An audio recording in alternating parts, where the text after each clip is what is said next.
Okay, magandang hapon po. Tamang kayo sulok na mundo. Magandang hapon po sa inyo, mga kabayan. Ngayon po ay Piesta Santo Niño. Viva Santo Niño!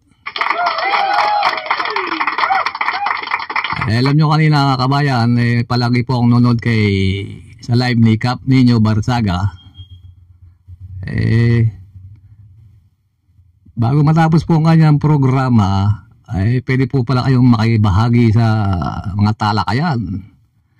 Dahil Pestang Santo Niño, Viva Santo Niño! Nakibahagi po tayo sa kanyang munting programa. Panoorin niyo po, mga kabayan.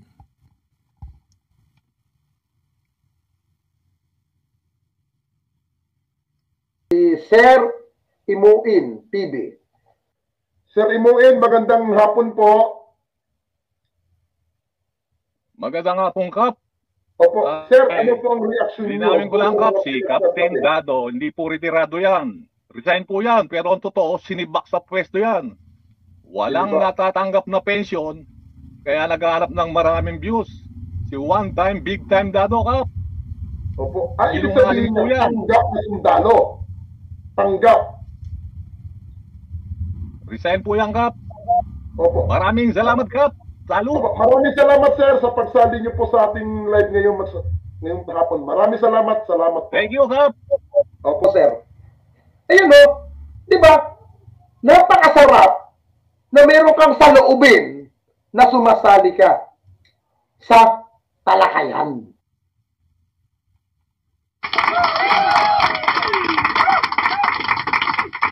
Alam nyo, mga kabayan,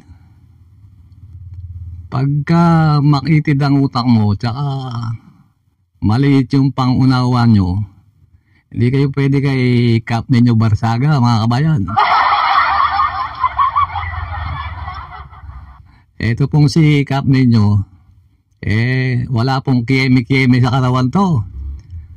Pagka una-una nyo lang po siyang papanorin, akala nyo bastos. Pero totoong tao po si Kap Nino Barsaga, walang giyeme-giyeme, hindi tulad po ng ibang mga vlogger dyan. Nagmamalinis.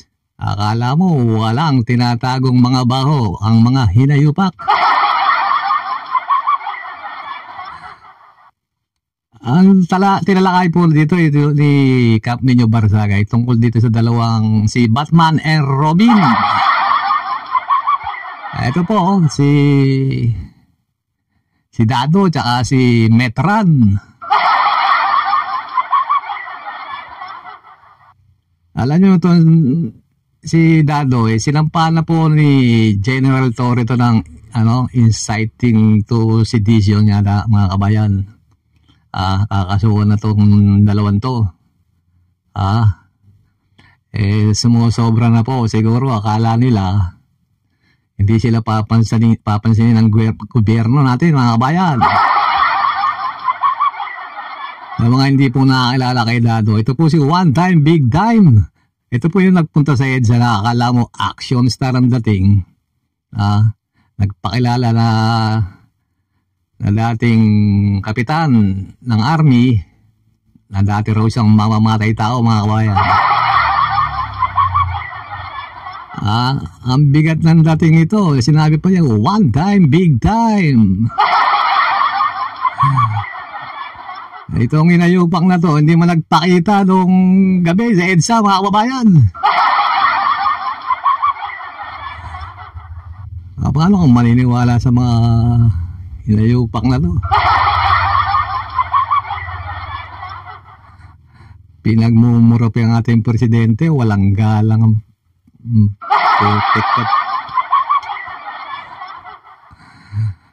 Ay nako, Dado.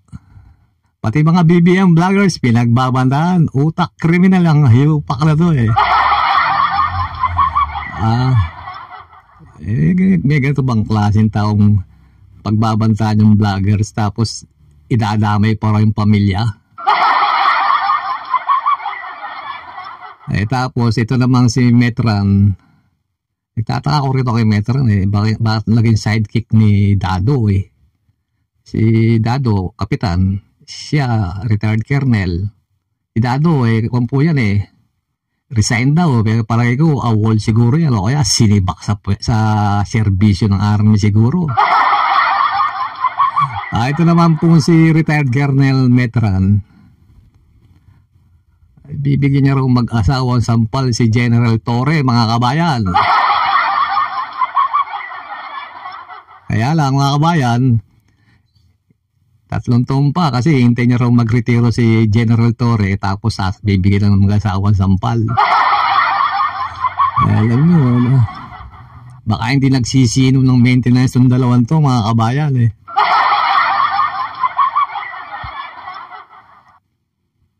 Ito nga, hintayin nyo yung sasampang kaso ng General Torre sa inyo. At saka, ito para kay retired Colonel Metran. Sa pagkalipas po ng 3 taon, gagawin namin senador yan, si General Torre. Ayan po, dapat maging senador, walang takot. Kita nyo naman Ito si Baste, di ba sinabi ni Baste, pag nakita niya ro si Torre, sasampalin niya. Nagpunta ng Davao si General Torre. Pinasok yung kay OJC. Nananawagan yung mga supporters ni Pastor Kibuloy. Humingi ng tulong kay Baste. Nagpakita ba si Baste, mga kabayan? Hindi po.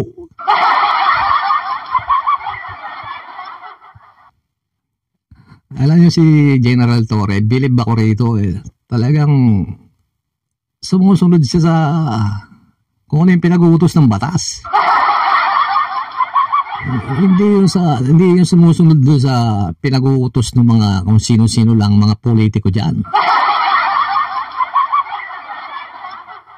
Ipakita mo ang papel na galing sa korte. Susundin ipapatupad ni General Torre yan. Ayaw nyo mga kabayan, kaya maraming bumilib kay General Torre. Nandali lang mga kabayan. Wait lang. Natanggal ang green screen ko.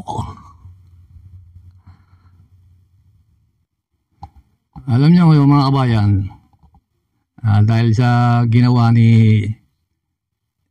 pinatupad ni General Torre yung utos ng korte na arestuin si Pastor Kibuloy. Tumaas po ang kanyang reputasyon dahil nung una hindi siya kumikibo nung sinabi siya ni Baste na kasampalin siya. At mo yung mga asal ng mga Duterte ni Baste.